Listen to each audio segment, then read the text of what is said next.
Our inspiration starts here. And here. Our inspiration is everywhere. Animal welfare is one of Naples Zoo's top priorities. In 2015, we hired our first full-time veterinarian, Dr. Lizzie Arnett Chin. She, along with a full-time vet tech and a dedicated and passionate animal care staff, ensures that our growing collection receives the very best care possible. We have an inspired staff, but we really desperately need a proper animal hospital. But that's all about to change. So right now, our team is using this metal shed as our hospital, our surgery, our necropsy, our storage, our lab, our pharmacy. This is where all the action happens, is in this little shed. We affectionately call it the vet shed. So if you want to come on in, we can take a look at it. I would love to see it. I had no idea. Definitely time for an improvement. Yeah, we need an upgrade. We've got our microscopes, we've got all of our blood equipment, we've got our centrifuge. And then for our other diagnostics like X-ray and ultrasound, they're sort of all in this area. And this is our table. This is our treatment table, our necropsy table. So we have to spend a lot of extra time disinfecting things and cleaning everything and making sure that one doesn't cross over into another. There's a lot of planning and a lot of coordination and a lot of, do we have to just move this out completely to make everything fit? And it is a tricky space.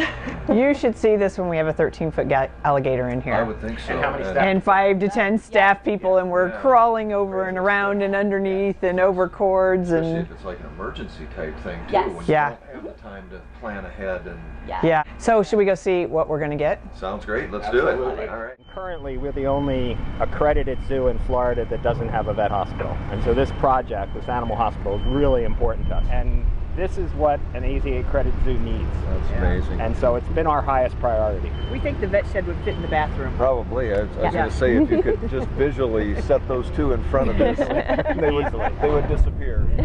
You know, so this is also, I mean, it's also important when you're designing a project, and you guys have been really helpful with us in looking at it, is that, you know, we need to construct and build not only to our current needs, but anticipate what our growing needs are going to be. So this is a collection that's going to continue to grow, Right. which means more food, you know, more animal care, more treatment, and so this is a facility that is that we're looking forward to opening. Yeah. Oh, that's awesome. Yeah, absolutely. Absolutely. All right, great. Let's go and take a look inside. All right. So right where this pipe is, this is going to actually be our whole lab. So that little counter space, and well, so yeah, and then over to there. So that's going to be like the tech area, so they can sit there and work, and that's all going to be a glass front there. So while they're working, they can actually look into the treatment room. They can see what's going on in there. So if anything's coming in, they can jump up, they can get in there. We can go quicker, more efficiently. And then in here for our lab space, so like I was saying, that little rolly cart that has our little blood machines, and then we have stuff kind of stashed everywhere else.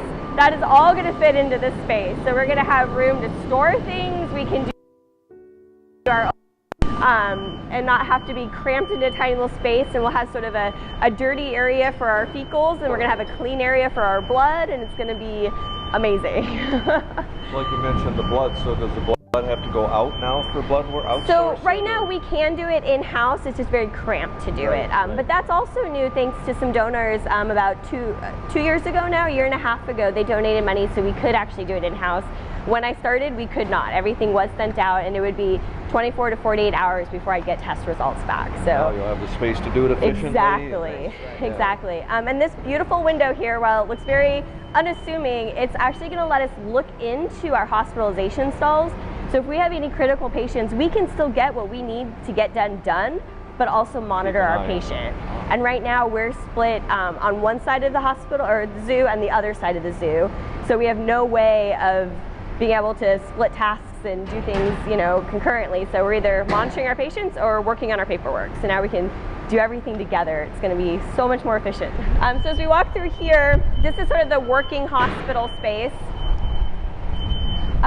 This is probably the biggest change for us, is that we are actually going to have a sterile surgery room. So right now, we do not have the ability to actually do surgeries on site. We can do very little non-invasive things, but we couldn't do any abdominal surgeries, anything that might be needed for an animal that's really sick.